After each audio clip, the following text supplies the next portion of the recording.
I stood alone at the front of St. Augustine's chapel that Monday morning, my hands resting on the casket as if somehow holding it in place would delay the finality of it all. Outside, the rain fell steadily, gray, thin, quiet.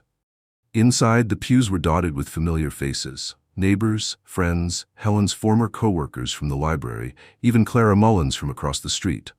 But not my daughter. Not Natalie. The one person Helen had prayed would show up. It wasn't like I hadn't told her. I'd called her 3 days before, told her the doctors had said it was only a matter of time. I told her when it happened, Saturday morning, 6:43 a.m., right after I held Helen's hand as her breathing slowed and then stopped. I told Natalie that the funeral would be on Monday. Her reply was clipped, like she had a meeting to get back to. "Dad, Monday's a bit difficult. It's Miles's birthday, and we've already made plans." She didn't even ask what time the service was. I remember standing there in the hallway, staring at the phone like I hadn't heard her right. My wife of 49 years was gone, and our only child couldn't cancel a dinner reservation. The service began without her. Pastor Gleason spoke kindly, his voice echoing off the stained glass windows. He recalled Helen's work with the school district, her warmth with the children, and her passion for literacy. People nodded, smiled through tears. Every story was a reminder that my wife had been loved by everyone, except, apparently, the daughter she raised. I sat in the front row, 2 feet from the woman I'd shared a life with, and tried to steady my breathing. All I could think of was the last time Natalie visited, 6 weeks ago. She stayed for under an hour, said she was just stopping by, before heading to a client brunch with Miles. Helen had been too weak to get out of bed, but she'd brightened when she heard Natalie was coming. She'd asked me to brush her hair, fix her glasses, help her sit up so she could look presentable. My wife, in the final stages of terminal cancer, worried about how she looked for a daughter who wouldn't even stay for coffee. When the service ended, I stood near the door as the guests filed out. Clara Mullins gave me a long, firm hug and said, "She was one of the good ones, Eldon." I nodded, swallowing the lump in my throat. A retired teacher from Helen's library team patted my arm. "We'll miss her reading voice at story time," she whispered, then stepped into the drizzle with her umbrella. I looked past every guest, hoping, stupidly, that maybe Natalie had come after all. Maybe she'd walk in late, coat-drenched, eyes red, apologizing. But no, there was no car pulling in, no hurried footsteps down the aisle, only silence and the slow hiss of rain on stone. The burial followed immediately. At Greenlawn Cemetery, the sky broke open in a slow weep as we lowered the casket. I tossed a small handful of dirt into the grave. I didn't say anything. I didn't have it in me. Everyone else left shortly after, umbrellas flapping and shoes muddy. I stayed behind. For a long while, I stood there with my hands in my coat pockets, staring down at the rectangle of earth. I thought about the first time I saw Helen, fresh out of college, running the local story hour. She wore thick-framed glasses and floral skirts, and had the kind of laugh that filled a room. I remembered our first apartment, our first car, the long night shifts she worked, so I could finish my certification. I thought about the time we stood outside the delivery room holding baby Natalie and crying like fools. And I thought about how none of that mattered anymore. Not to our daughter, anyway. When I got home, the house felt like a museum. Her cardigan still on the back of the recliner, her teacup by the sink, the crossword book folded open to Thursday's puzzle. It was as if the house hadn't gotten the message yet that she wasn't coming back. I went into the kitchen, poured a glass of water, and stared at the phone on the counter. There were no missed calls.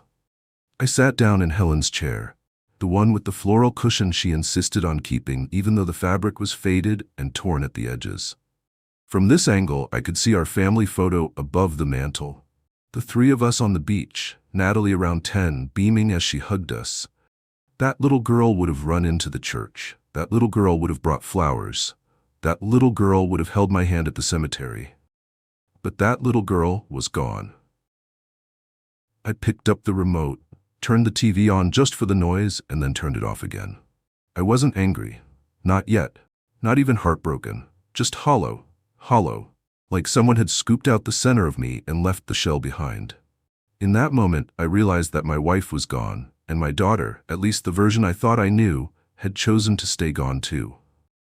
The first time I saw Helen, she was standing in front of a third-grade classroom, holding a stack of library books, and laughing at something a student said. It was the kind of laugh that made people turn their heads, full, unfiltered, like sunlight on cold water. I was 24, just hired by the city to oversee the expansion of the municipal offices, and had been asked to inspect the school's heating system. I didn't expect to meet the woman who would change my life. She had this easy confidence about her, not flashy or loud, just deeply rooted in kindness.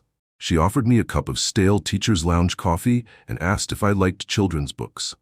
I told her I hadn't read one since I was 10. She looked at me over the rim of her glasses and said, "Well, it's time you fixed that." I laughed. Then I came back the next week with a book she recommended, Charlotte's Web, and told her I cried at the ending. She smiled and said, "Good, it means you're human." We were married a year later, a quiet ceremony, no big fanfare, just a rented hall, her mother's lace veil, and a small chocolate cake we sliced with a borrowed knife. We honeymooned in the Ozarks, 2 nights in a tiny cabin with no phone and a leaky roof. I remember us sitting on the porch in the rain, her curled up beside me with a paperback in one hand and her feet in my lap. We were poor, tired, and soaked to the bone. And I had never been happier in my life. We bought a modest 3-bedroom on Buckley Street. It had a crooked front step and water-stained wallpaper in the hallway, but Helen walked through the door and said, "This feels like home." She painted the kitchen yellow, said it made mornings feel hopeful. We didn't have much, but we had each other, and that was enough. We filled the shelves with books and the air with laughter. Our first Christmas, we couldn't afford a tree, so Helen stacked green books in a pyramid and strung popcorn around them. "It's not about the tree," she said. "It's about what it stands for." When Natalie was born, Helen became a mother the way some people become musicians, naturally, with soul. She woke for every cry, sang lullabies in a voice that could calm storms, and wrote little notes to tuck into lunchboxes. She volunteered at the school, organized book drives, and baked muffins for every class party. She gave and gave, never once asking for anything in return, and I loved her more with each passing year. We had our share of struggles. Money was tight when the city downsized and I had to work freelance. Helen picked up extra hours at the library and gave private reading lessons in the evenings. She never complained.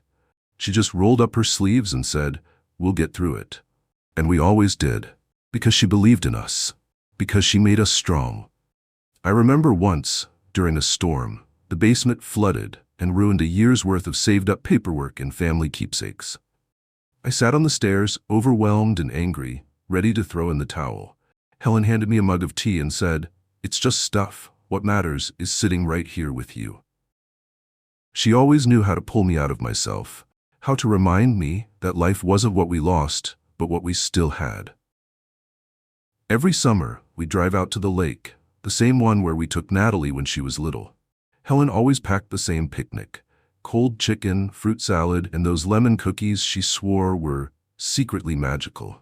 We'd lie on the blanket under the sky, her head on my chest, and talk about nothing for hours. Those were the moments that built a marriage. Not the anniversaries or the holidays, but the in-between days, the quiet afternoons where we simply belonged to each other. As we got older, our rhythm changed, but the love didn't. She'd sit on the porch reading while I raked leaves. We'd eat dinner at 5 and fall asleep in front of the TV by 9. She kept every letter I ever wrote her in a box under the bed, and every time I found a new one folded into my shirt pocket before work, I knew I was still the luckiest man alive. When the doctor said the word pancreatic, I felt something crack inside me, but Helen just nodded and asked the time we had. She didn't cry, not then. She was more worried about telling Natalie than facing her own fate. "She'll be upset," Helen said, "but she needs to know." She spent her final months the way she lived her life, with grace. She organized her books, labeled keepsakes, wrote cards for the grandkids she would never meet. She said goodbye to the house like it was a friend.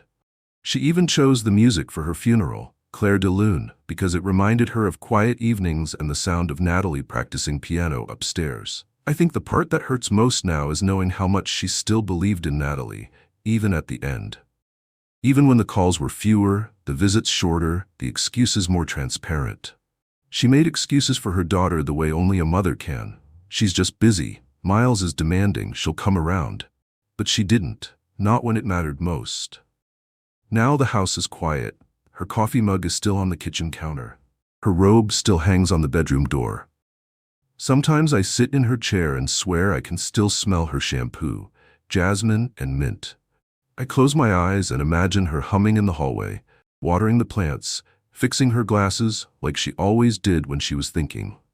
This house is still full of her. And now it's my job to remember her the way she deserves to be remembered. Not by the silence left in her daughter's absence, but by the love she poured into every room we ever called home. Natalie was born on a cold March morning, just as the sun began to peek through the frost-laced windows of the county hospital. Helen held her like she was something sacred, something breakable and perfect. She cried. Helen did, not Natalie. Our daughter barely made a sound at first, just stared with those wide gray eyes as if trying to make sense of the world she'd been pulled into. From that moment on, she was our entire world. Helen took to motherhood like it was her calling. She read every book on child development, made her own baby food, and filled the nursery with handmade quilts and pastel paintings. She kept a journal of Natalie's milestones: first smile, first word, first step, each written in the same delicate cursive she used to sign Christmas cards. I was the one who swaddled and rocked and changed diapers half asleep after work. We took turns, because that's what a team does. And we were a team, Helen and I. Natalie was smart from the beginning, not just in a memorizing numbers way, but curious. She'd ask questions that made you pause and reevaluate your own understanding of things. Why do trees lose their leaves? Why don't the clouds fall? Why do people cry when they're happy? Helen encouraged every question. She'd sit with Natalie on the living room floor, surrounded by encyclopedias and picture books, tracing answers with her fingertip and saying, "Let's learn together." We didn't have much money, but we gave her what mattered: time, attention, structure. We had dinner together every evening, no phones, no distractions. Helen made it a rule that whoever cooked didn't have to do dishes, and Natalie loved pretending she was a food critic, grading our meals with exaggerated seriousness. When she was 10, she gave Helen's pot roast a 9.8 for flavor, but deducted 0.2 for presentation. We laughed until we cried that night. I taught her how to ride a bike, jogging beside her down the street while she wobbled and shrieked. Helen stood at the end of the block with her arms outstretched, cheering her on like she was in the Olympics. We went camping every summer, just the three of us. Natalie would collect pine cones and ask Helen to turn them into crafts when we got home. We roasted marshmallows, made shadow puppets on the tent walls, and fell asleep to the sound of crickets and Helen reading aloud from dog-eared novels. In middle school, Natalie joined the school band, clarinet, then piano. We saved up for a second-hand upright, and Helen placed it by the window so she could hear Natalie play while she cooked dinner. Our daughter would sit on the bench, back straight, fingers trembling, and Helen would hum along in the kitchen, even when Natalie hit the wrong notes. "You'll get it," she'd say. "Keep going." And she always did. High school brought changes, as it does. Natalie became more independent, more private. She was still kind, still present, but she started keeping things to herself. Helen chalked it up to growing up. "She's just finding her own rhythm," she said. I believed her. We wanted her to be her own person, to question the world, to be strong. So we gave her space, thinking she'd always come back to the center. And for a while she did. She'd still join us for movie nights, still sit on the porch with Helen and talk about books or boys or her plans for college. She got good grades, won a scholarship to study marketing in the city, and we were proud. So proud. The night before she left for college, Helen sat on her bed and gave her a letter. I don't know what it said. I never asked. But Natalie cried when she read it, then hugged her mother tighter than I'd ever seen. When the car pulled out of the driveway the next morning, Helen waved until it was out of sight. Then she turned to me and said, "It's just us again." I nodded, but the house already felt quieter. At first, she called every Sunday. Long calls, full of updates, excitement, stories about classes and dorm life. She told Helen about a professor who reminded her of her and sent us pictures of her decorated dorm with fairy lights and messy notebooks. We sent care packages, cookies, socks, handwritten notes. Helen always included a quote from a book. "Your roots will always be here," she wrote once, beneath a scribbled sketch of our house. But over time, the calls got shorter, then less frequent. The visits home came only on major holidays. Helen would spend days preparing, cooking Natalie's favorite meals, putting fresh flowers in her room, and Natalie would smile and say thank you, but her eyes were always half elsewhere, checking her phone, texting Miles. She said it was work. Deadlines. Life in the city was busy. "You know how it is," she'd say. But we didn't know. We were just the parents who raised her. When she introduced us to Miles Keaton, she lit up in a way I hadn't seen in years. Confident, stylish, polished. He was older than her by a few years, worked in finance, said things like leveraging assets and branding dynamics even during casual dinners. Helen tried to connect, asked him about his family, his hobbies, his favorite books. He smiled and said, "I don't really read fiction. Feels like a waste of time." Helen blinked but said nothing. Later that night, she whispered to me, "He's not unkind, just distant." I agreed, but Natalie seemed happy. And after all we'd poured into raising her, wasn't that what mattered?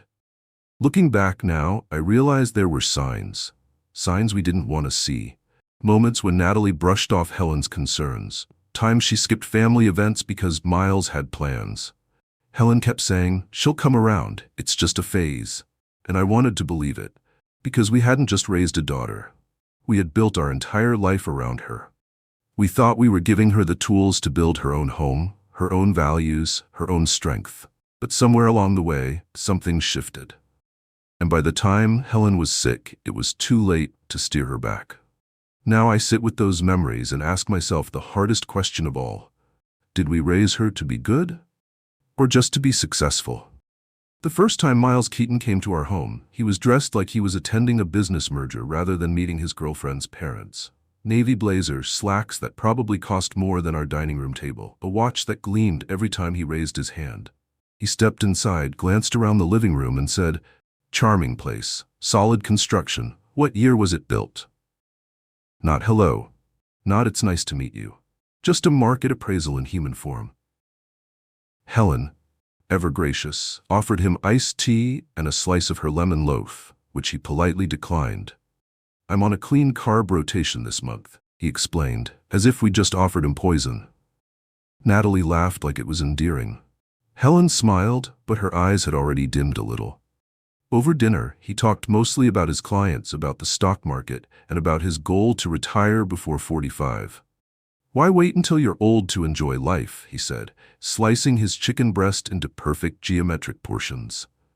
"If you manage your assets well, you don't have to end up like, no offense, blue-collar retirees." He gestured vaguely toward me. I didn't take the bait. I just nodded and refilled my glass of water. Helen, in her gentle way, tried to steer the conversation to something more personal. "Do you have any siblings, Miles?" "One younger sister," he said. "She's in art school. Total waste of money, but my parents don't want to tell her the truth." That was the moment I saw something flicker across Helen's face, a crack, small but visible. She glanced at Natalie, who was sipping her wine, nodding along. My wife had spent her entire life encouraging children to read, to imagine, to explore. To hear her daughter sit silently while her boyfriend dismissed someone for pursuing art, it hit her like a whisper of betrayal. After they left that night, Helen didn't say much. We cleaned the dishes together in silence until she finally asked, "What did you think?" I dried my hands and answered carefully, "He's driven." Helen frowned. "He treats her like a brand." It was true. Miles spoke about Natalie as if she were a perfect acquisition. Her looks, her job, her potential, like she added value to his profile. She had always been strong-willed, but around him something changed. Her voice softened, her opinions dimmed. She started second-guessing herself. Not overtly, not in ways that screamed control, but in subtle, corrosive ways. She changed her wardrobe, sleeker, more expensive. Left her job at a nonprofit marketing firm that she loved for a higher-paying position at a private agency Miles recommended. Better growth trajectory, she told us. She stopped coming home for weekends, said she was building connections, too busy with networking brunches. And when Helen asked if she could visit the city for a few days, Natalie hesitated before saying, "Let me check with Miles." Check with Miles. I didn't say anything at the time. Helen looked stunned, but she forced a smile and said, "Of course, sweetheart. Just let us know when it works." We tried to stay optimistic, told ourselves she was adjusting to a new relationship, that growing pains were normal. Helen baked her favorite cookies and mailed them. I wrote handwritten notes just to say I was proud of her. We reminded her where she came from, quietly, lovingly. But every time she visited, she seemed more edited, polished, curated, like she was a version of herself tailored to someone else's expectations. The conversations changed too. She used phrases like return on emotional investment and time management boundaries when explaining why she couldn't visit for the holidays. Helen laughed nervously and said, "She sounds like him."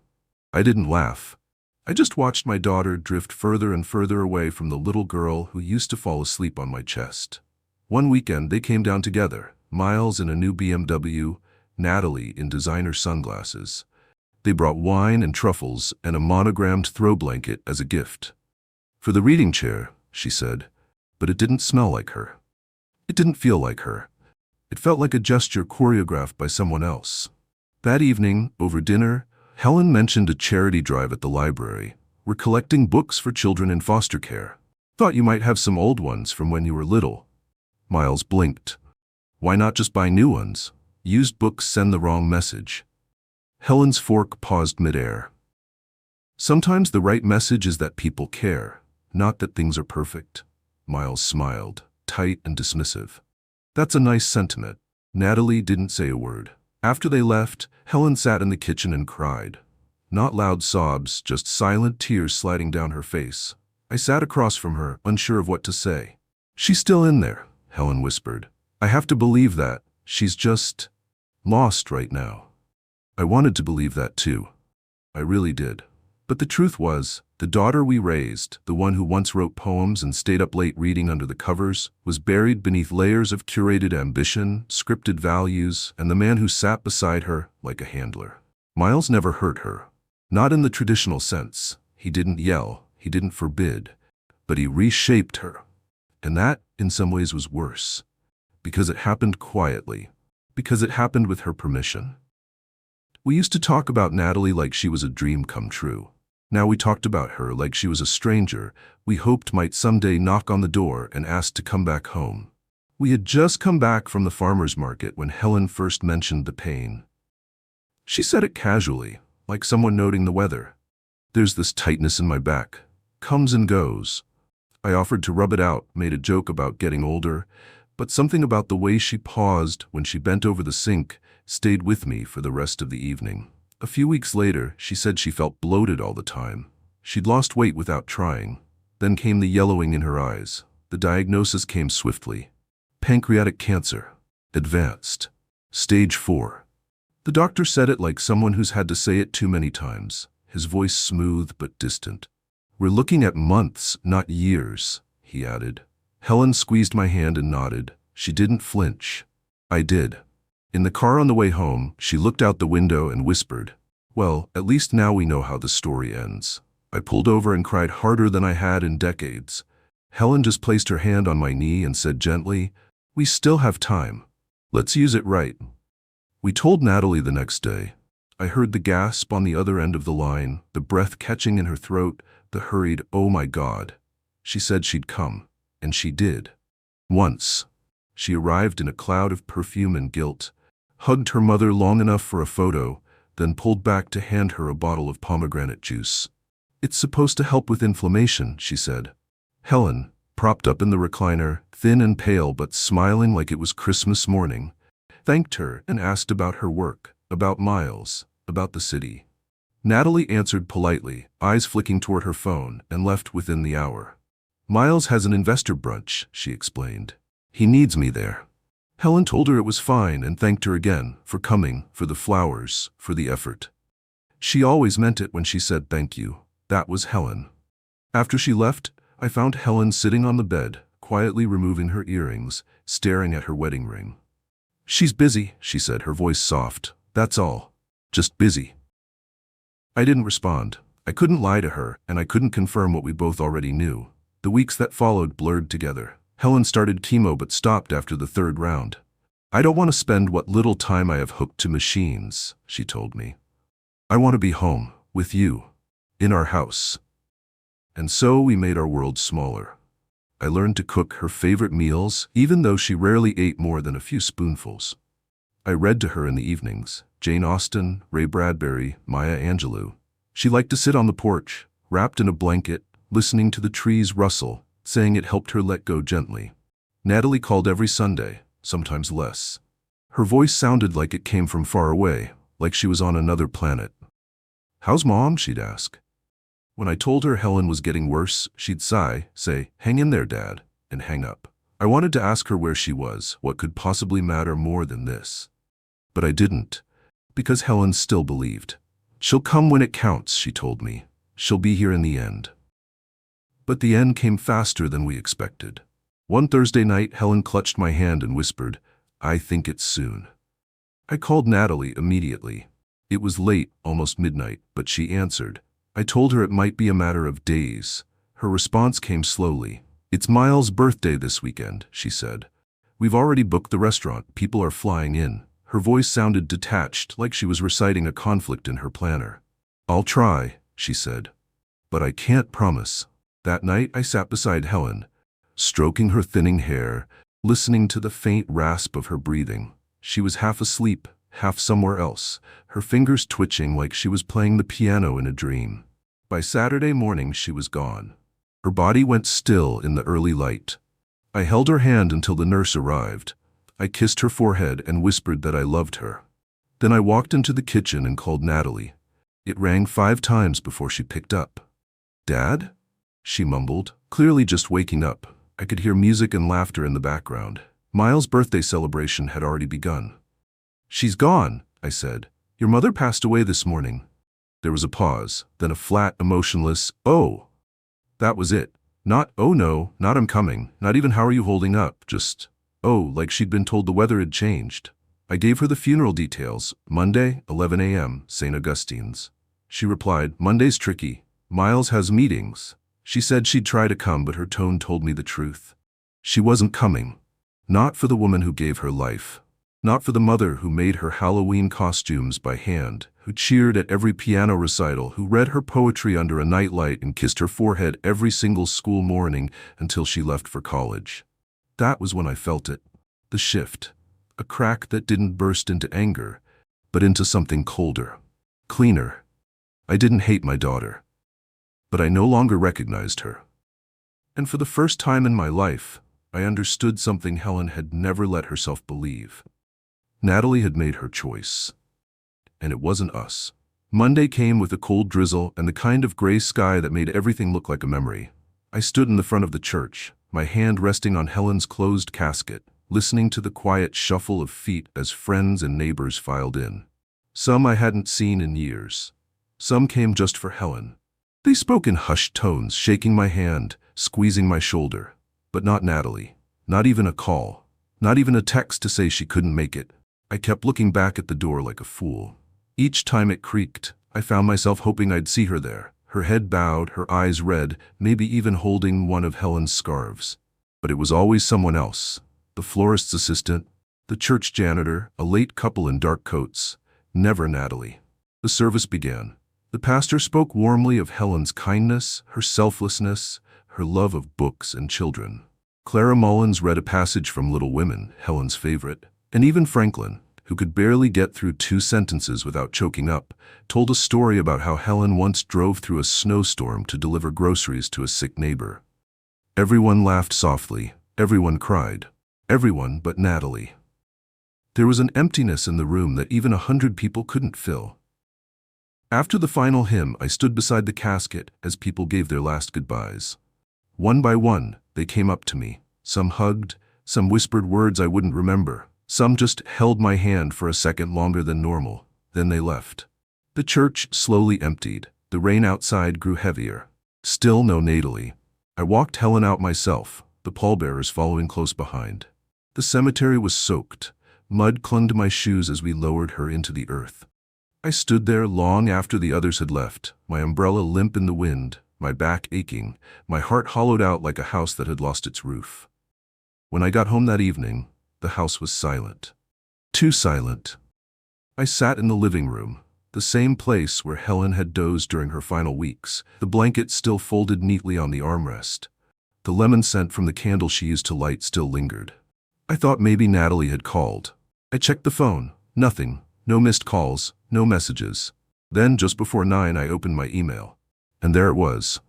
One line. Sorry I couldn't be there. It was a complicated weekend. Hope it went well, Natalie. Hope it went well. Like it was a bake sale, like it was a business presentation. My wife had been lowered into the ground that morning, and the only thing our daughter could offer was a single sentence in a cold, detached email. I stared at it for a long time, then closed my laptop and sat in the dark. Meanwhile, Clara stopped by the next morning with a casserole and a gentle hug. I'm so sorry, she said. Helen was one of the good ones.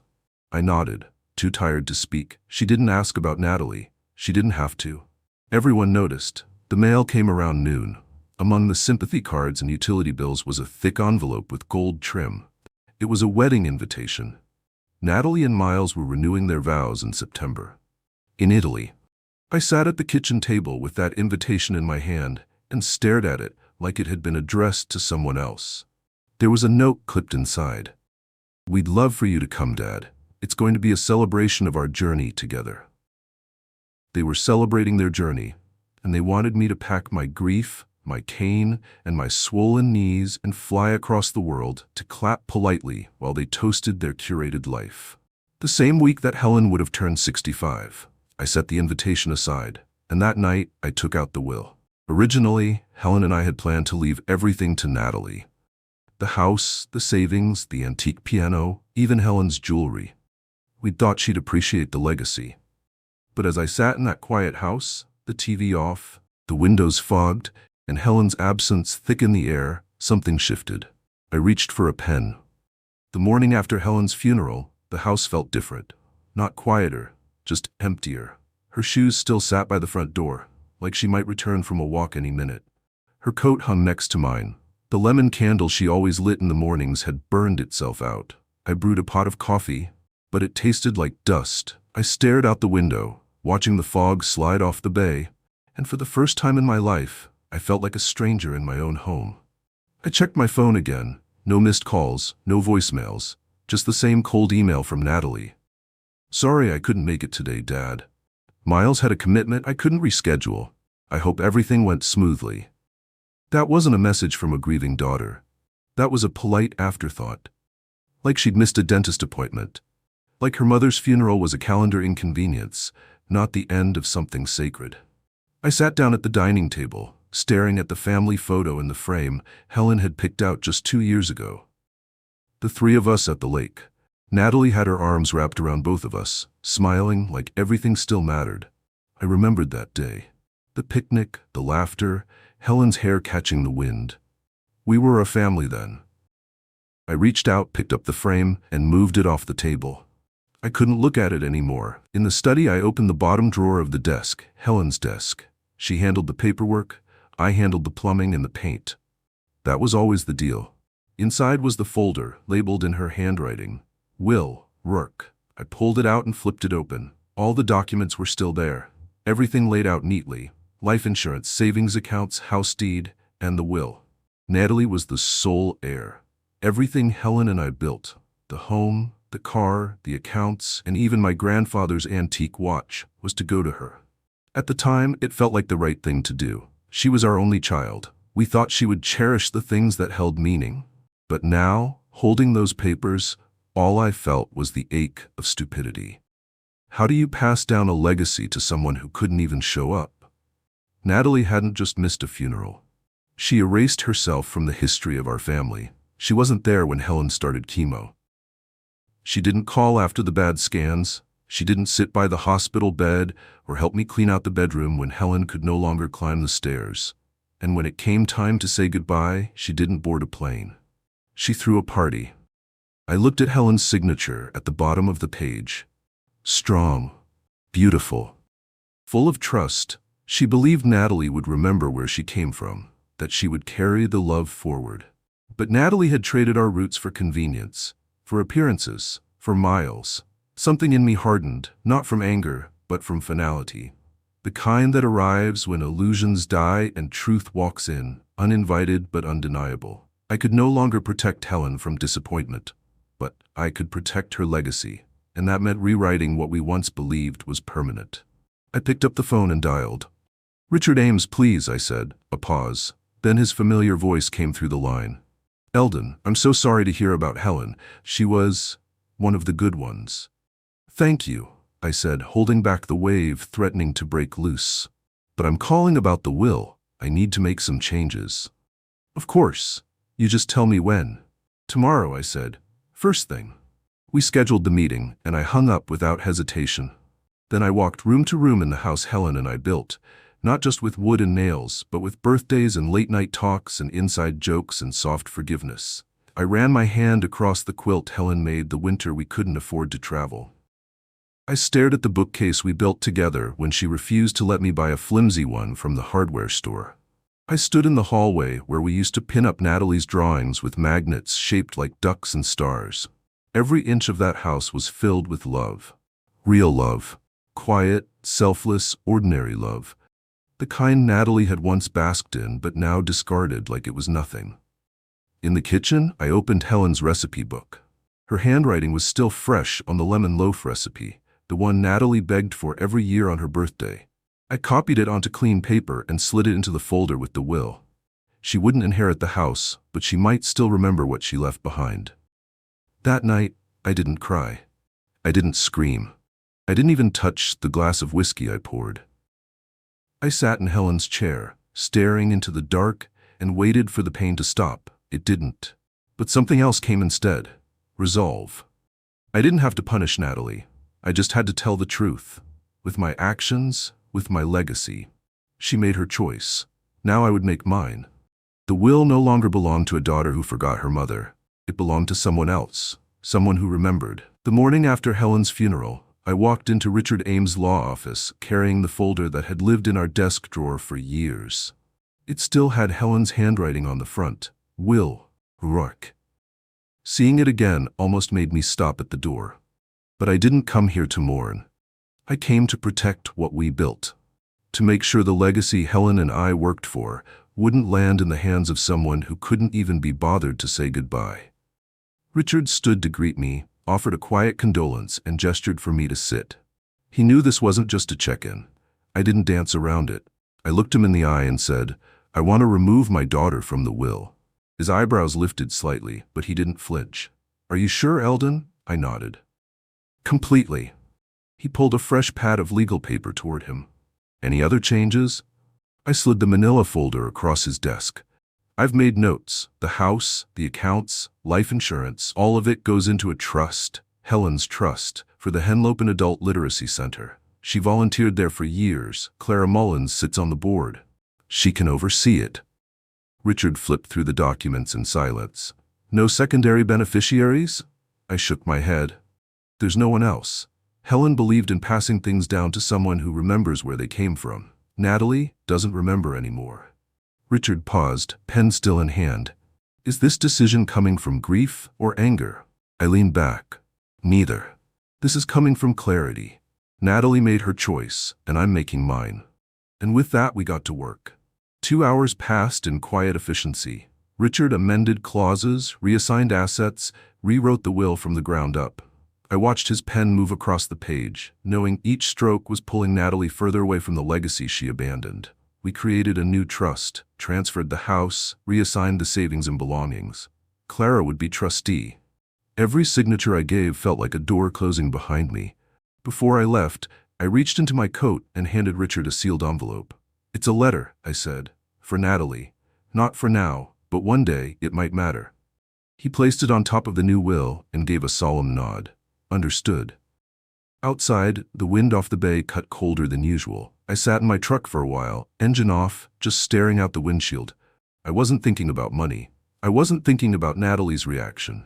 I was thinking about Helen's chair at the dinner table, her laughter in the kitchen, Her presence in every inch of the home we built with love and time and sacrifice. And how that kind of legacy deserves to be honored, not ignored. That evening, Richard called again.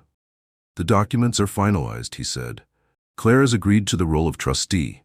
Everything will be ready to sign Monday." I thanked him, and just before he hung up, he asked, "Would you like Natalie to be notified, or would you rather she find out later?" I thought about her cold little email, about the way she prioritized Miles' birthday over her mother's funeral. "No," I said. "Let her find out when the time comes. She already said her goodbye." After the call, I walked out to the back garden, Helen's garden. The flower beds were quiet now, dry from the season, but beneath one of the painted stones I found her initials. Still there. A little faded, a little cracked, but still hers, still lasting. That's the kind of permanence I want to protect. Not bitterness, not revenge. Just the truth, preserved in paper and ink, in soil and silence. And that night I didn't pace the house or stare at the empty space beside me. I sat in stillness, not because the grief was gone, but because I'd finally done something with it. In the days after the funeral, the house was heavy with silence. I had expected that. What I didn't expect was the knock at my door the following afternoon. I opened it to see Clara Mullins standing there with a casserole dish, her smile soft, her coat dusted with the early traces of salt air. She didn't say anything at first, just looked at me with eyes that carried everything Helen once did. Concern, loyalty, a quiet understanding. "I know you probably have no appetite," she said, "but this is the one Helen used to ask for when things got hard. Chicken and leek. Thought it might warm your bones." I didn't cry then. I didn't say much. I just stepped aside and let her in. We sat at the kitchen table, the one with Helen's place still untouched. Clara poured tea, served the food, and talked about nothing heavy, just memories. Funny ones. Times they'd gone to library events together. Helen losing her glasses at the beach. The sound of her laugh at the charity auction when someone accidentally bid on a goat. I found myself smiling, not because it didn't hurt, but because it reminded me that Helen's story still lived in someone else's memory too. That night, another knock came, this time Franklin Sutter and his wife Joni. Franklin had worked with me at the docks for 20 years before retiring. He was one of the few people who still called me Rourke without asking. He held a 6-pack of ginger beer in one hand and a thick envelope in the other. "We didn't want to crowd the funeral, but we weren't going to let you grieve alone," he said. They stayed. We played a game of cards none of us could remember the rules to.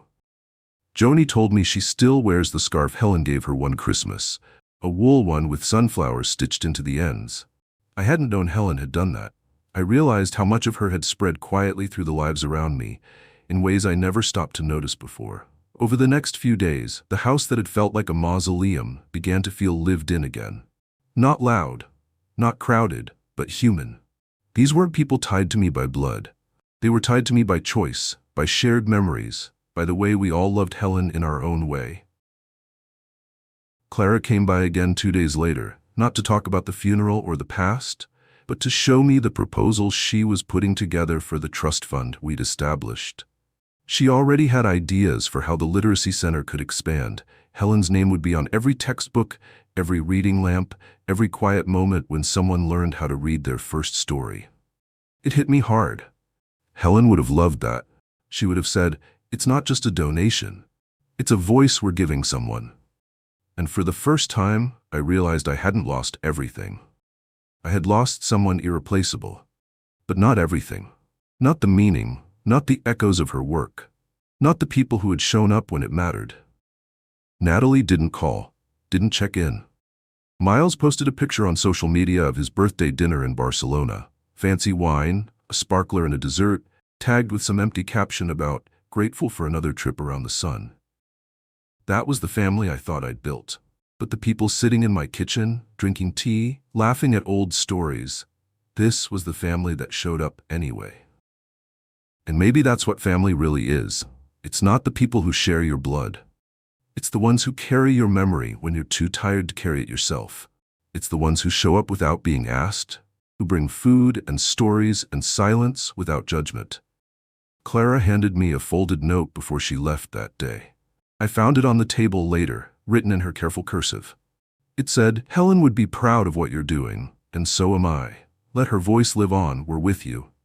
I held on to that piece of paper longer than I probably should have, sat with it in my palm as if it were Helen's hand, and for the first time since the funeral, I let myself breathe. Not deeply, not freely, but honestly. Because sometimes the people who matter most aren't the ones who left the table. They're the ones who never left your side to begin with. A week after the funeral, the mailbox coughed up a heavy white envelope with gold foil lettering. My name was spelled in elegant script across the front, Mr. Eldon Rourke. For a brief moment, I thought maybe someone from Helen's old book club had sent a sympathy card. But then I saw the return address.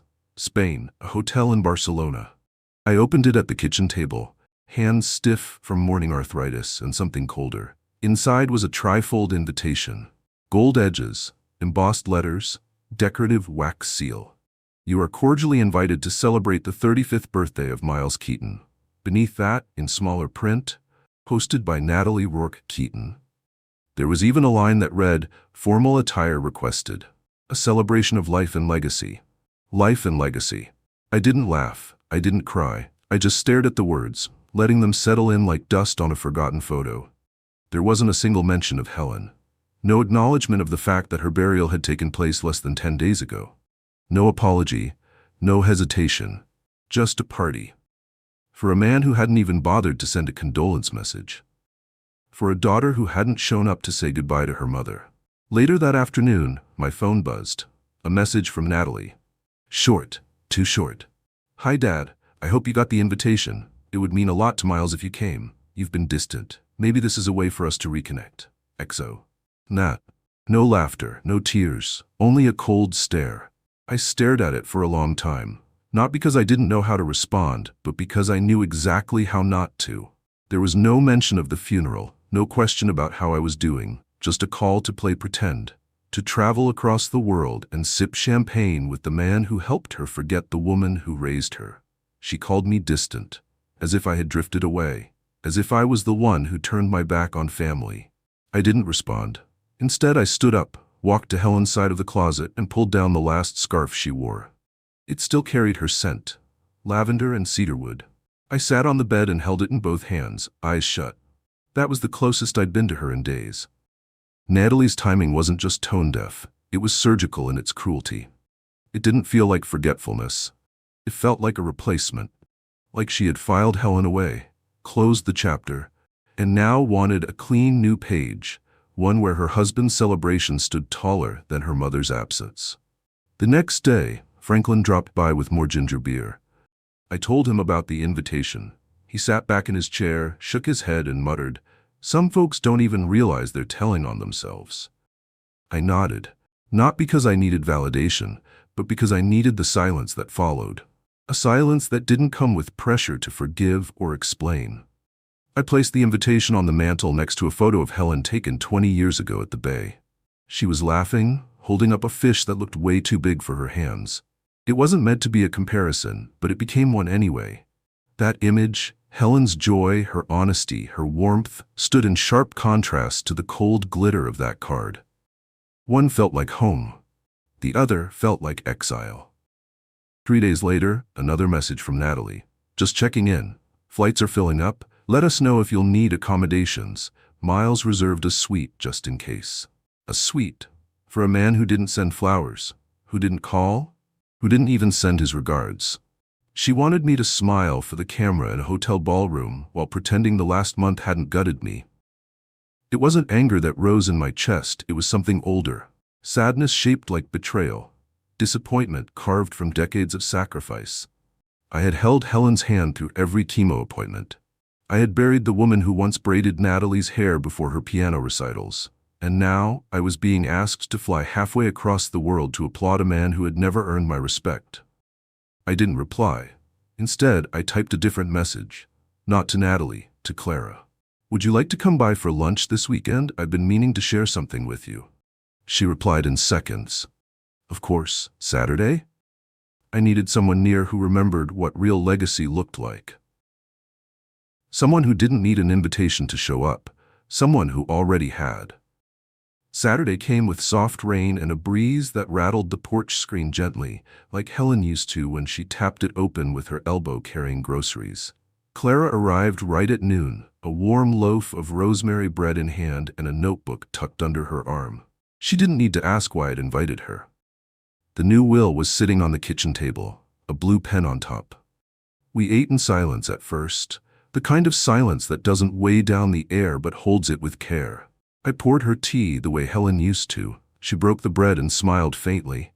"You've made peace with it, haven't you?" I nodded. "Peace doesn't mean I'm okay with it. It means I'm done waiting for the version of Natalie that's never coming back." She looked at the will, then back at me. "So, it's final?" I pushed the papers closer to her side. "Read it. Tell me what you think." She flipped through each page with the focus of someone who respected what this meant. No questions about why, just making sure it was clean, legal, ironclad. After a long pause, she placed her hand over mine and said, "This is strong, fair, and long overdue." I signed the document slowly, carefully, each signature like a shovel of dirt sealing the grave of a relationship I had clung to for too long. Natalie was officially removed, her inheritance revoked, every asset rerouted into the Helen Rourke Literacy Trust, an institution that would outlast all of us and never forget who built it. That night, Richard Ames called to confirm receipt of the signed documents. "It's done, Eldon. Recorded, notarized, filed. She's no longer listed as beneficiary. No loopholes, no contest. You've taken care of it." I thanked him, and for the first time in weeks, I felt something unfamiliar creep in. Not relief, not pride. Just stillness. The quiet that comes when you've done what needed to be done, not out of revenge, but because the truth had become unbearable to ignore. 2 days later, an email from Natalie arrived with a subject line that simply read, "So I heard." I didn't open it. I didn't need to. Word travels fast when entitlement is threatened. I could picture her sitting in a cafe somewhere in Madrid, phone in hand, seething. Not because she lost something precious, but because she thought it was owed to her by birthright. Because she never imagined there'd be consequences to the way she had rewritten our family's story without us. There was a time when I might have second-guessed myself, when I'd have reread the documents at midnight wondering if I'd been too harsh, too final. But not now. Not after everything. The silence at Helen's funeral. The birthday party invitation that arrived like salt in an open wound. The absence of even a whispered apology. I stood at the fireplace and picked up the envelope that once held the invitation. I held it over the flame and watched it curl, the gold edges warping and turning to ash. The air smelled of ink and smoke and something else, closure. Natalie had made her choice. I had made mine. And now, the will reflected the truth. Love is not a transaction. Legacy is not guaranteed. And family isn't preserved through blood. It's honored through action. That week, Clara and I drove to the Literacy Center to finalize the trust paperwork. The director walked us through the new expansion plans. 2 reading rooms, a mentorship wing, and a plaque with Helen's name etched into the stone archway. I didn't say much during the tour. I just watched. Watched how Helen's spirit lived on, not in the hands of someone who vanished, but in the voices of those learning to read their first words. When we left, Clara turned to me and said, "You didn't just change a will, Eldon. You rewrote the end of the story." And she was right. For the first time, I was no longer writing in pencil. The knock came on a gray Thursday afternoon. Sharp, impatient, deliberate. I didn't need to look through the peephole. I already knew. When I opened the door, Natalie stood there in a cream coat, oversized sunglasses pushed into her hair, lips pressed thin. Behind her stood Miles, avoiding eye contact, fingers busy scrolling nothing on his phone. "Is it true?" she asked flatly. No greeting, no warmth, just the question thrown like a punch. "Did you really remove me from the will?" I stepped aside without a word. She walked in like it was still her home, heading straight for the kitchen and settling into Helen's old seat, like that fact didn't matter. Miles hovered near the hallway, not speaking. She crossed her arms, stared me down, and said, "I got an email from Richard Ames." Well, technically Miles did. He reached out to clarify something about the trust, and that's when we found out. "You rewrote the entire will. You left everything to a literacy center?" I poured a glass of water, letting the question hang. "It's not just a literacy center," I said at last. It's where your mother poured 10 years of her life. It's the only place that truly felt like home to her after you stopped calling." Natalie blinked, then scoffed. "You could have warned me." I met her eyes. "Like how you warned me you weren't coming to her funeral? Like how you sent a birthday party invitation instead of condolences? You made your choices. I've made mine." She leaned forward. "You're punishing me for not grieving the way you wanted." "No," I said calmly. "I'm recognizing that you didn't grieve at all. Not a single word. Not a single visit.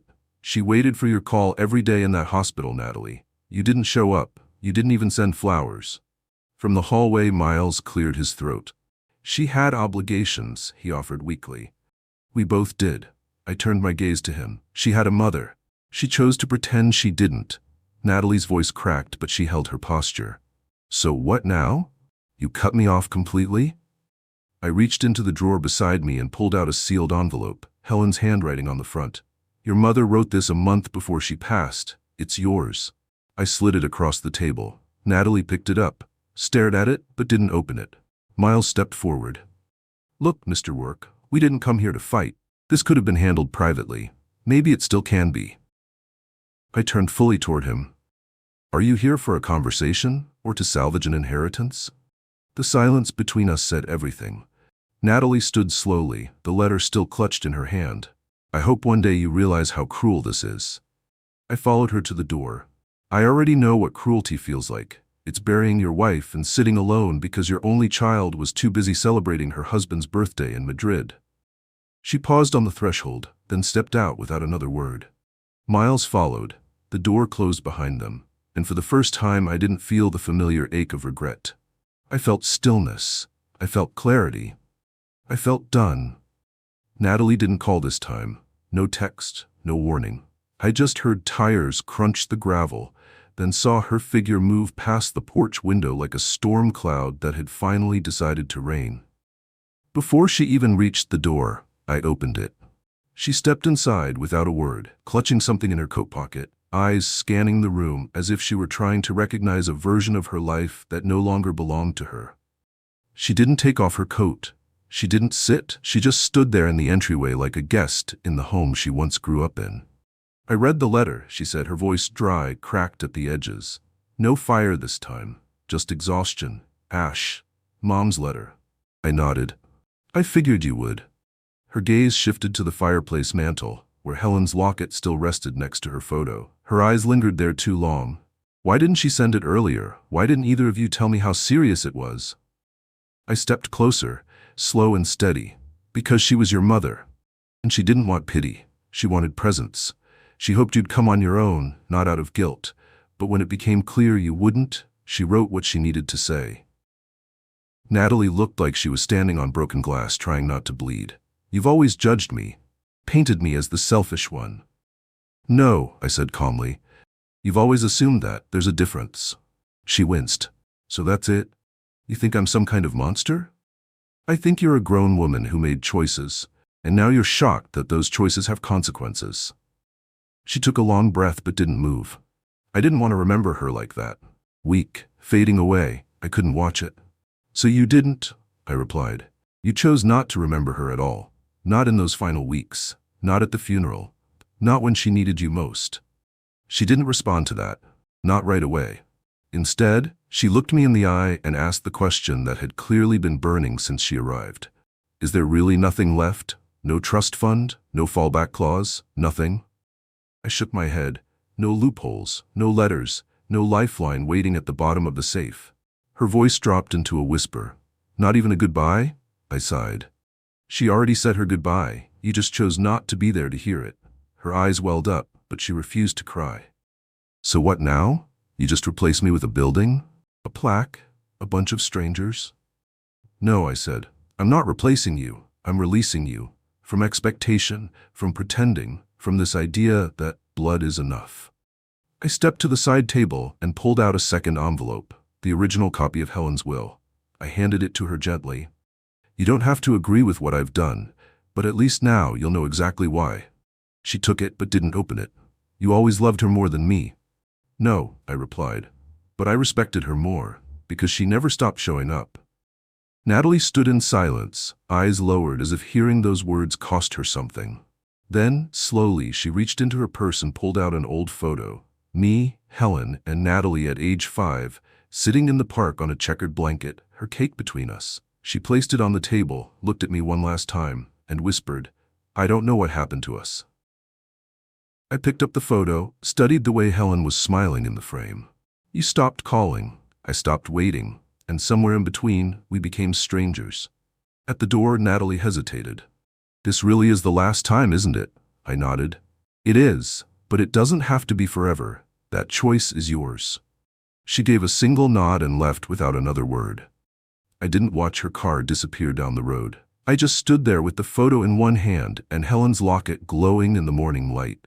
No more pleading, no more pretending, just truth and peace. And finally, closure. The day after Natalie left, I walked into the community center with a grocery bag full of lemons. Clara was in the kitchen, elbow deep in flour, and Franklin was fiddling with the coffee machine again, like it was a bomb he had 5 minutes to defuse. The place smelled like cinnamon and old paint and something warm I hadn't felt in weeks. They looked up when they saw me, not surprised, not judgmental, just ready. "You bring the sunshine?" Clara asked, wiping her hands on her apron. I held up the bag. "For the lemon bars." Franklin gave me a mock salute. Now it's officially Thursday. I didn't need to explain why I was there. They didn't ask if I'd heard from Natalie. We all understood that this wasn't about replacing what was lost. It was about choosing what still remained. That morning, I sliced lemons beside Clara, who hummed without realizing, and handed Franklin a towel every time he spilled something without admitting it. We laughed over nothing. We shared stories without pain dragging behind them. And for the first time in a long time, I wasn't trying to fill a void. I was just living in the moment. Later, as we sat at the folding table sharing the finished bars with a group of kids from the after-school program, one of the girls tugged at my sleeve. "Mr. Eldon, are you somebody's grandpa?" I smiled. "I used to be someone's dad. Now I guess I'm just everyone's Mr. Eldon." She giggled and passed me a napkin. "You can be my grandpa today." The simplicity of it knocked something loose in me. It wasn't dramatic. It wasn't some movie moment. It was quiet and real and enough. Over the next few weeks, I found myself showing up more often. Not because I had to, not out of duty or distraction, but because being surrounded by people who chose to be there felt like breathing clean air. We painted shelves. We replaced old blinds. I told bad jokes that the kids somehow still laughed at. And every time I thought about Helen, it wasn't with sorrow, it was with gratitude.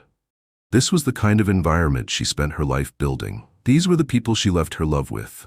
Clara began calling me our cinnamon curmudgeon. Franklin insisted I lead trivia night, even though I never got more than 3 questions right. When the community garden needed help, I brought tools. When the printer broke, I somehow became the IT guy. And every time someone said, "Thanks, Eldon," I heard something else beneath it, something that sounded like family. One Saturday afternoon, I stayed behind to fix a jammed drawer in the reading room. As I worked, I noticed a stack of children's books on the windowsill, still labeled with Helen's name from when she ran the weekly story hour. Her handwriting was neat, rounded, patient, just like her. I picked up one of the books, The Giving Tree. Inside, on the first page, was a note scribbled years ago. "Give freely, grow roots, let go when it's time." I sat back in the chair, book in my lap, and felt the kind of peace you don't chase. It just arrives when you finally stopped running. When I locked up that evening, Clara called out after me. "We're thinking of doing a mural in the hallway. Kids' handprints, stories, faces of folks who made this place what it is. We'd like to put Helen up there. And you too. That okay?" I turned around slowly. The hallway wall was blank and sunlit. I imagined the splashes of color, the names, the laughter frozen in pigment. "That would be more than okay," I said. As I walked to my car, keys jingling in my hand, I realized something I hadn't allowed myself to believe until that moment. You don't have to be bound by blood to be loved like family. You don't have to inherit someone's name to carry on their legacy. Sometimes the people who show up late in your story are the ones who help you finish it right. The day the will was executed, the sky was the same muted gray it had been the morning we buried Helen. Still, overcast, and oddly fitting. There was no dramatic storm or ray of sunlight breaking through, just a quiet, heavy stillness that made the moment feel real. Richard Ames arrived with a briefcase and the calm presence of a man who had seen families built and broken across 1,000 pieces of paper. We gathered in the same living room where Helen and I once planned Natalie's birthday parties and argued over curtain colors. But this time, there were no gifts, no cake.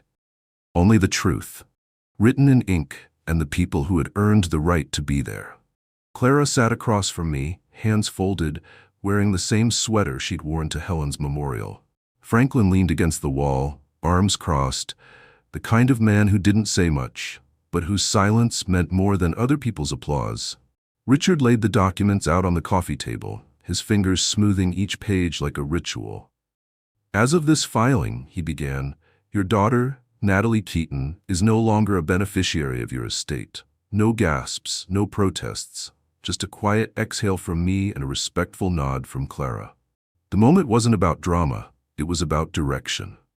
The community center, where Helen had volunteered for years, would receive the largest share, an endowment to fund the reading program, repairs to the building, and a new wing dedicated in her name. Several small local charities, ones Helen had quietly supported, would receive donations too. Clara would oversee the reading program, Franklin would handle the logistics, and Helen's legacy would live on, not through inheritance, but through impact. It wasn't revenge, it was redirection. I hadn't removed Natalie out of spite. I'd simply stopped pretending she wanted to carry the torch Helen had lit. The people sitting in that room with me, they were the ones who stayed. The ones who brought food when Helen couldn't eat. The ones who held my hand at her funeral. The ones who didn't wait for an invitation to care. Then Richard reached for a separate envelope. Your letter to Natalie? He said. You're sure you want it sent today? I nodded. She deserves to know, but she doesn't need to be here to hear it. Natalie, if you're reading this, the will has been executed. There's no undoing it now. I'm not writing this to punish you. I'm writing this so you understand that choices don't disappear just because time passes. You had a mother who adored you, who forgave you, even when it hurt her, who hoped you'd walk through the door one more time before the end. But you didn't. And while I can't make you feel the loss, I can decide not to reward the absence. This estate, what's left of it, is going to people who remind me of her. People who show up without being asked. People who listen. People who still believe that love means effort, not obligation. If you ever want to know why, go to the community center. Sit in the reading room. Watch the children read books she once held. Hear her voice in the laughter of those she never met. You lost the money, Natalie, but you lost something far more sacred first. The trust of the woman who brought you into this world. Goodbye doesn't have to mean forever, but it does mean, not like this. Dad, I never reread that letter. Not because I doubted it, but because I knew every word had come from the place where Helen used to sit, right next to my conscience. And when Richard placed it back in the envelope, sealed it, and slipped it into his briefcase, I felt lighter. Not triumphant. Just free. Clara squeezed my hand gently. She might never understand, she said. I know, I replied. But it's not about her understanding. It's about me letting go. Later that afternoon, we walked to the community center together. The sun had peeked through by then, casting long shadows over the sidewalk. Inside, a mural was halfway finished. Children's handprints, stories, bits of color stitched into a timeline of belonging. On the far wall, newly installed and freshly polished, was a bronze plaque that read, "The Helen Whitlow Reading Room for those who show up." A boy ran past us, giggling, book in hand. A girl stopped to tie her shoe beneath the plaque. I stood there, taking it all in, the air thick with lemon bars, library dust, and something I hadn't felt in years, purpose. Franklin slapped my back lightly. You did good, Eldon. I smiled. No, she did good. I just finally caught up. We stayed there for a while, no ceremony, no speech, just presence. And as the laughter echoed through the halls Helen once walked, I realized something that words on a page could never fully capture. Legacy isn't about who inherits your things. It's about who carries your spirit. The morning her final message came in, I was trimming rosemary by the garden Helen once called her sanctuary. The phone buzzed in my shirt pocket. Just a single vibration, one unread message. It was Natalie. No apology, no warmth, Just a single sentence, "You'll regret this someday." I stood there for a moment, letting the words sink in like rain that never really touches the soil. Then I powered off the phone and slipped it back into my pocket. That was the last thing she ever said to me. And strangely, I wasn't angry. I was relieved.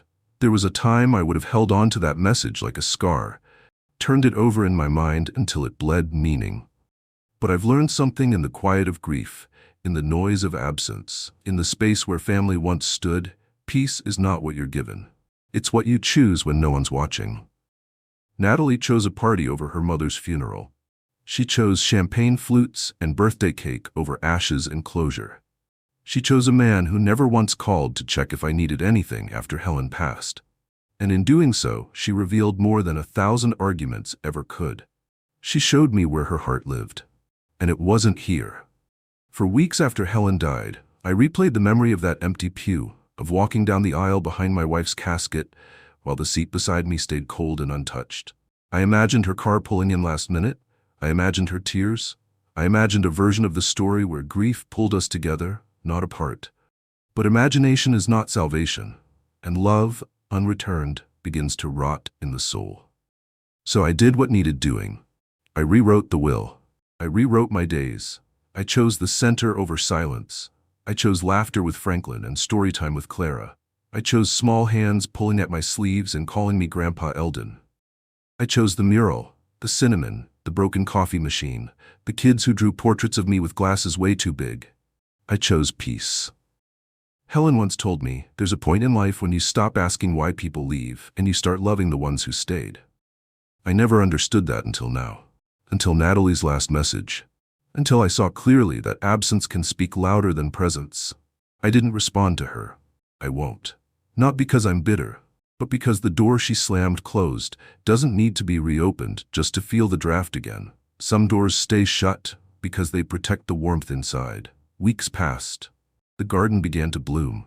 The rosemary Helen planted last spring came back stronger than ever, even though I forgot to water it half the time. Life, I've learned, is stubborn in its will to grow, even after loss. Especially after loss. One afternoon, I stood beneath the mural in the community center, watching as a group of teenagers painted in the final touches. They were laughing, squabbling over color choices, wiping paint on each other's shirts. It was chaotic and beautiful. Clara passed me a cup of tea and asked, "Do you ever miss her?" I didn't need to ask who. Sometimes, I said, but mostly I just miss who I thought she'd become. There was a pause. Then she added, "You didn't lose a daughter. You just stopped waiting for her to act like one."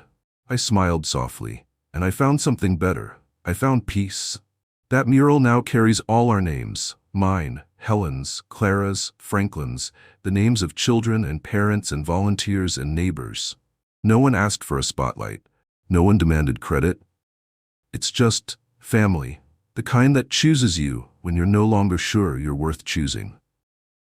I still walk past Helen's favorite bench every morning. I still whisper to her sometimes, not because I think she hears me, but because I still like the sound of her name in my voice. And when the sun hits the garden just right, when the wind carries the scent of rosemary through the kitchen window, I don't think of Natalie. I don't think of what I lost. I think of what I kept, what I rebuilt, what I protected. So, to the daughter who left, I hope your party was everything you dreamed it would be. I hope the champagne sparkled and the music drowned out the silence of your absence. I hope your husband made you laugh. I hope you felt adored. But more than that, I hope one day you understand what you gave up when you walked away.